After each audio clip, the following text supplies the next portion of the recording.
On va tout de suite donner la parole à Amina Bouralbi, donc co-animatrice du mouvement du 20 février, qui met en cause jusqu'à présent et même après l'intervention du roi hier, ce régime qu'on a qualifié en ouverture de régime autoritaire.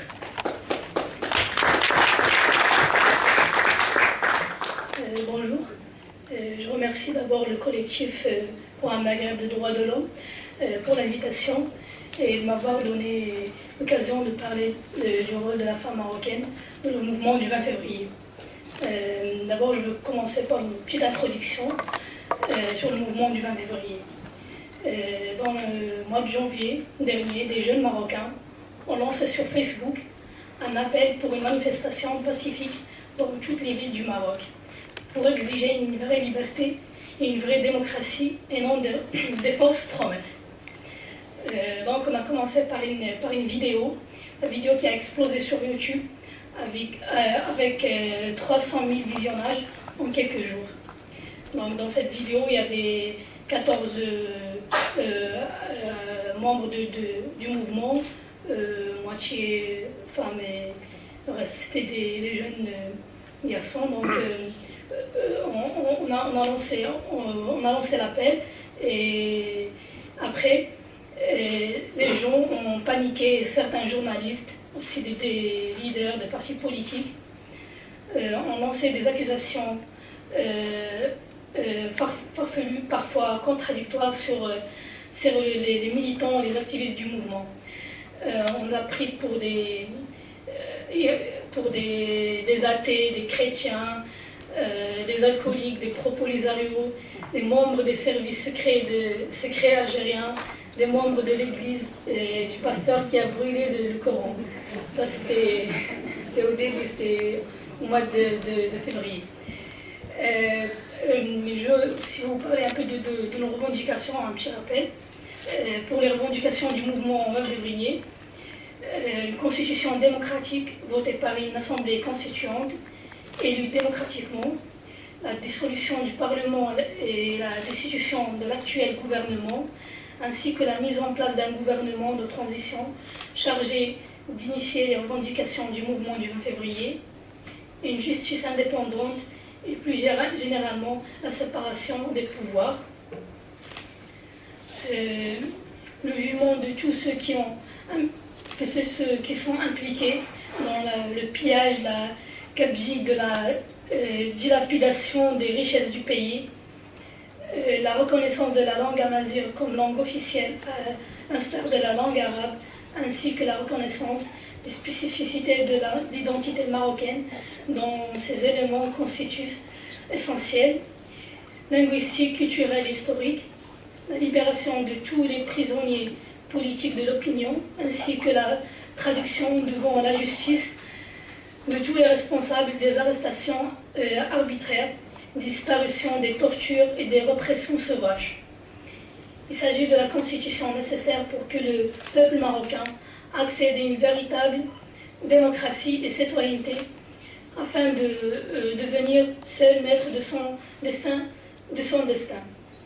Et puis, intégration des diplômés chômeurs à tous les niveaux de la fonction publique et par des concours en toute transparence et équité, assurer une vie digne à tous et toutes en luttant contre la vie chère, l'augmentation des salaires et du SMIC, assurer l'accès des plus pauvres à des services publics dignes de ce nom et doter des moyens leur permettant de remplir leur mission. Donc ça c'est la plateforme qu'on a lancée le 14 février, nous en tant que jeunes du 20 février. Je vais vous parler du rôle de la femme dans ce mouvement. Premièrement, le rôle de la femme dans la naissance du mouvement. Comment la femme a participé à la naissance du mouvement. Donc ça a commencé par Facebook. Premièrement, par ouvrir un débat. Quand on avait créé le premier groupe Mouvement Démocratie et Liberté Maintenant, on a parlé premièrement du côté politique, puis économique et sociales, culturelles, et aussi le côté des libertés, et liberté d'opinion, d'expression, liberté individuelle, et aussi l'égalité entre les deux sexes. Donc nous, les filles, on a imposé donc le côté de l'égalité, de la dignité.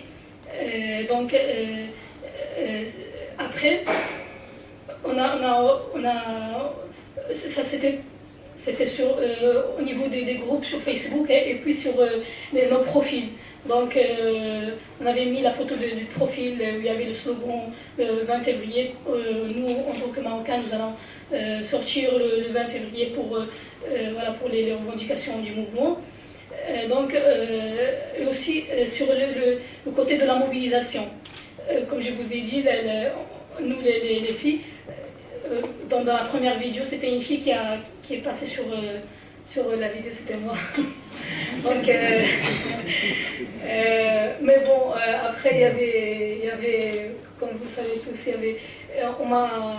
on m'a accusé que on m'a mis dans une photo avec le leader du Front Polisario, donc c'était pas moi en fait, c'était sa sœur ou je sais pas qui.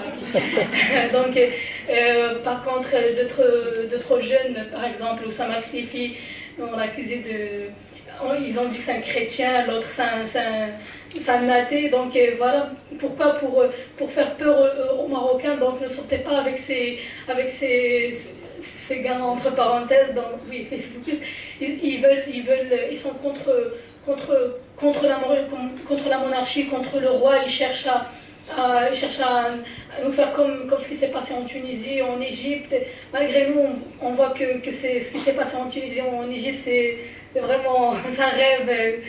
Donc nous, on était voilà.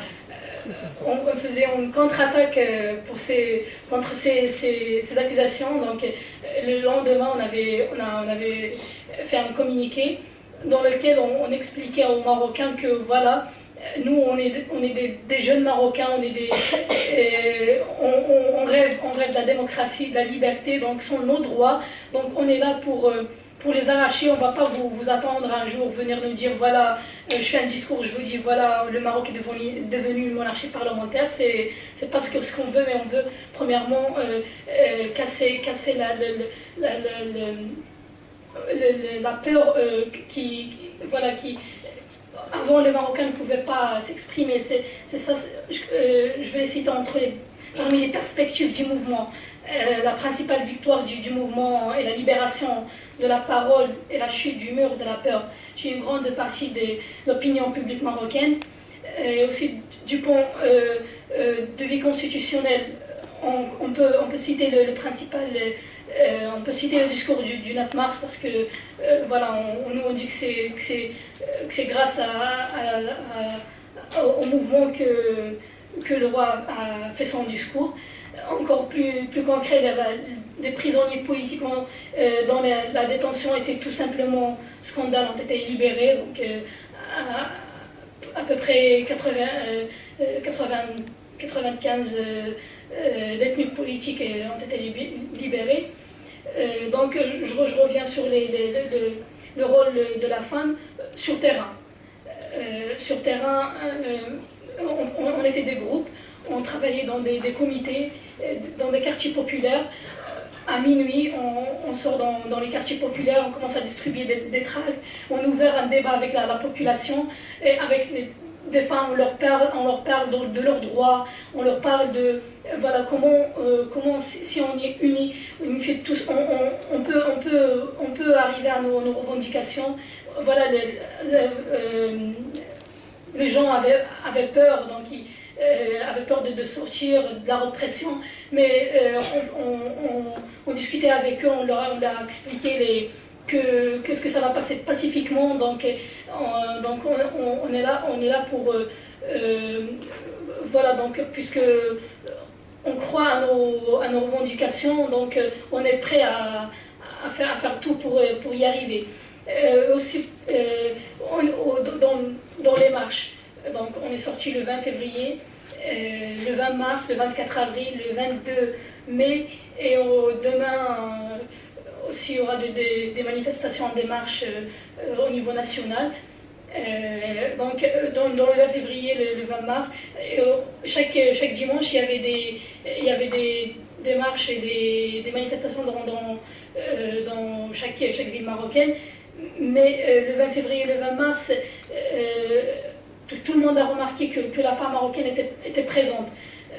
C'est plus un garçon qui est là avec un mégaphone qui dit des slogans. Voilà, pour la première fois, c'est une fille qui est portée sur les épaules des garçons.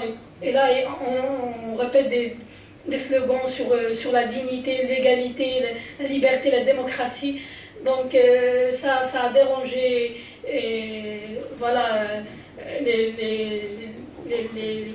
je peux dire les forces islamiques. Donc, malgré que dans le mouvement, il y a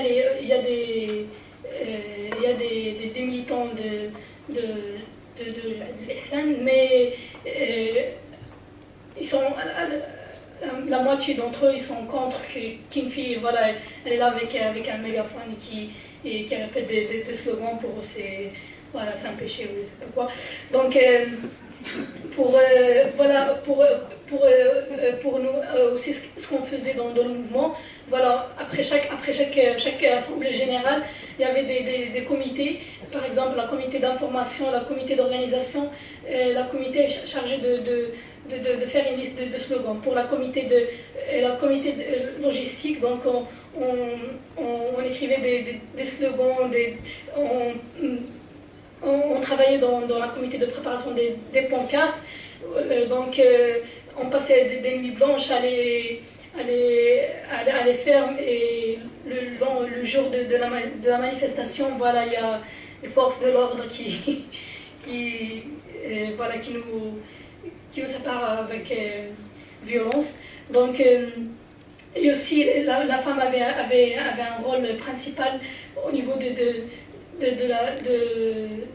on prenait des photos, on se cachait dans des immeubles, en demandant aux gens de nous laisser donner le balcon de l'appartement, en tant que simple citoyenne, et on prenait des photos. Ce sont des photos qui sont exposées sur Facebook, qui montraient au monde la répression de nos marches qu'on avait organisées. Aussi le rôle de la femme au niveau de la communication, soit avec la presse nationale ou avec la presse internationale. Donc dans chaque manifestation, il y avait un comité de garçons, de filles qui étaient, ils restaient dans le siège par exemple le siège de la MDH ou le siège du PADS. Donc ils étaient en contact avec la presse. On leur donne des informations sur le nombre de gens qui sont sortis manifester, pourquoi on a organisé cette manifestation, est-ce qu'il y a une répression ou pas. Donc ça c'était le rôle de la femme, et aussi des garçons du mouvement. Et aussi la femme jouait un rôle au niveau de la documentation et donc il y a une comité chargée de garder l'archive du mouvement en ce qui concerne les photos, les communiqués, les vidéos, donc pour le futur. Donc, et aussi sur des filles ont lancé des initiatives, par exemple le don du sang. Donc on avait organisé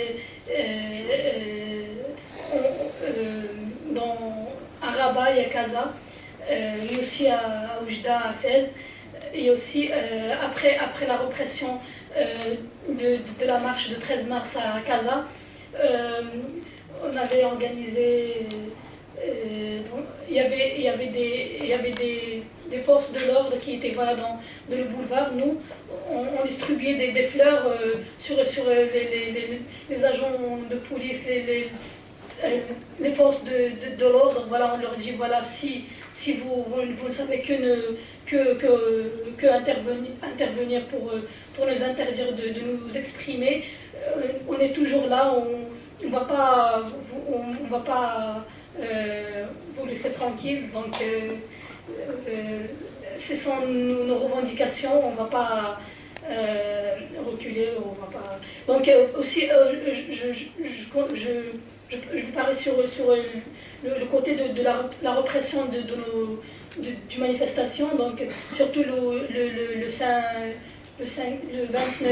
29 mai et le 15 mai. Donc on comptait organiser un pique-nique dans la forêt à côté de Temara pour revendiquer la libération des détenus politiques et salafistes qui étaient accusés dans le code de terrorisme. Le pique-nique c'était je ne sais pas comment vous en parler, mais voilà, si vous voyez les vidéos, on dirait que c'est l'Afghanistan, c'est la Libye. Donc voilà, des jeunes ont compté organiser un pique-nique et il y avait de différents types de forces de l'ordre,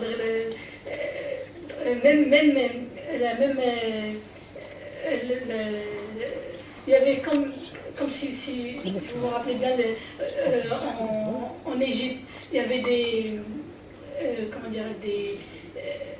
des chevaux avec des bantagiers. Donc ils étaient là-bas